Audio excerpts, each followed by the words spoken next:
Okay, boys, quick review for the Kaleid T4 from Gamesir. I'll preface by saying that this is probably the best gamepad you can buy right now for the price. It has pretty much everything, and Xbox ergonomics, series ergonomics. If you like the ergonomics on the Xbox Series gamepad, you like this one too. All effect sticks, mechanical buttons, back buttons, 3.5 jack,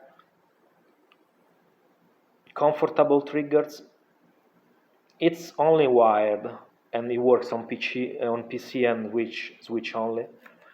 So I suggest this one in case you only need one pad for PC. Like $40 for all this stuff, it's pretty good, I will say. Even more if it's on sale, like around 35, $30. Like, you don't even have to ask, just buy this. And the D-pad too is good, especially for fighting games. So yeah. But since I have it, I'll make a quick comparison with the G7.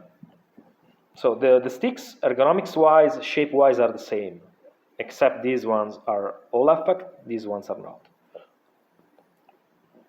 There's a special edition of the G7 that came out not too long ago that has all effect sticks, but from what I have seen, it doesn't have mechanical face buttons. So check before buying it if you want mechanical buttons, because I don't think that the special edition has mechanical buttons.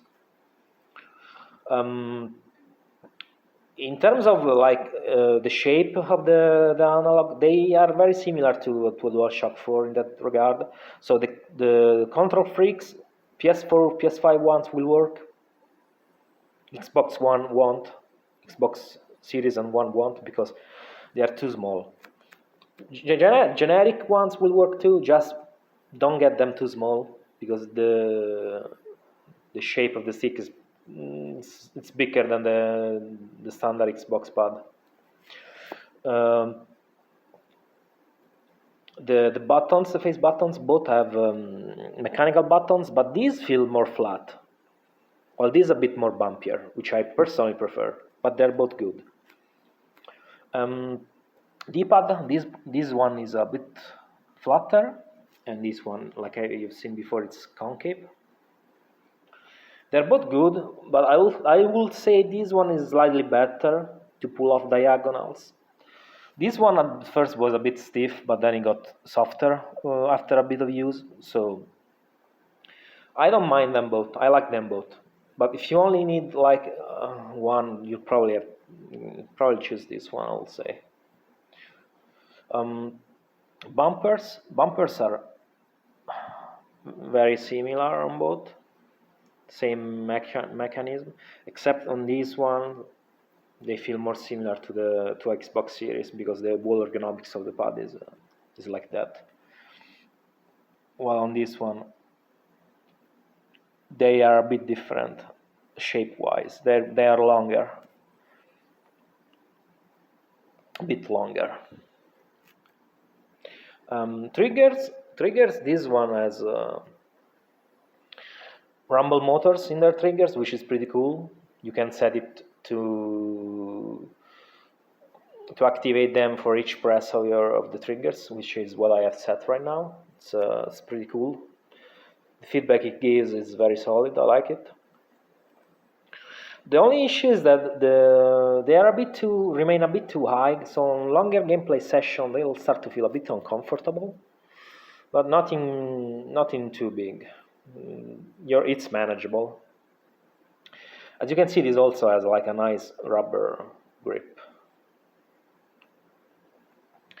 These ones are like your average Xbox Series controller, so they remain a bit lower, but they don't have the rumble motor, sadly, which is not the end of the world, but yeah, it's always nice to have it. Back buttons are very comfortable, very clicky. This also has like a grip too, but it's just plastic like the rest of the gamepad. It's not rubber. The back buttons here are also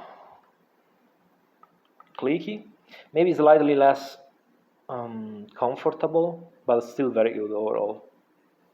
Not comfortable, more like put in an ergonomic position, but I still like them, like I said in my previous review. Both have like a jack on the bottom,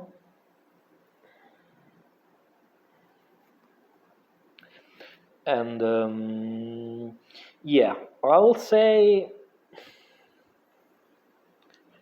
like I was saying, if you only need one gamepad, get this. If you're only on Xbox, only if you, of course, since it is only PC and Xbox and PC and Switch, sorry, I will say if you only need one gamepad for PC, get this one. If you're on Xbox, take a look at this one maybe, or the special edition. If you want all effect sticks, but keep in mind the thing about the mechanical buttons.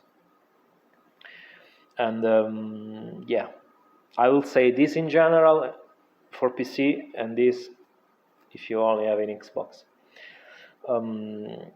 Luckily you can like map the back buttons on the fly, but they both have apps, very similar appearance-wise. It's just that, of course, they're gonna have like sections for special features, like this one as the one where you can set the rumble motors. Of course, this one doesn't have them, so you'll have to instead you'll have a section for the gyro aiming, because of course this is also Switch controller. And you can set the back buttons by pressing first the ham and then the back buttons you want to use. Let's say left back button. So we'll press M and the left back button. Keep it pressed for a few seconds until the light starts to blink. Then you'll press the button you want assigned to the back button of choice. Let's say A. So we'll press M, left back button together. Better if it's this one is slightly before, and then press A. This one is exactly the same thing, except you'll have to press the back button of your choice again once more at the end of the process. So you do the same process you did here, except you'll have to press the left back button again in our case. So this one plus the back button, the LED starts to blink, you press A, and then you press the back button again, left one, like in our example. Aesthetic wise, this one is all black, but it also has a white faceplate. Special edition is all white, but has a weird faceplate. So this one is transparent, of course, with LEDs. It's up to personal preference. I like them both. It's up to you. I think I covered everything, but like I said, for general use, this one, in my opinion. Ergonomics-wise, like it will depends on your hands, because these are generally smaller than your average gamepad. So if you have average hands like mine, you'll be good. I don't know if you'll have big hands, how you'll feel about these, but I guess you'll have to try it. But yeah, I think I covered everything. I don't want to make this too long, so I'll cut it here. If you have any questions, let me know. And I hope this video was helpful. So yeah, see you next time.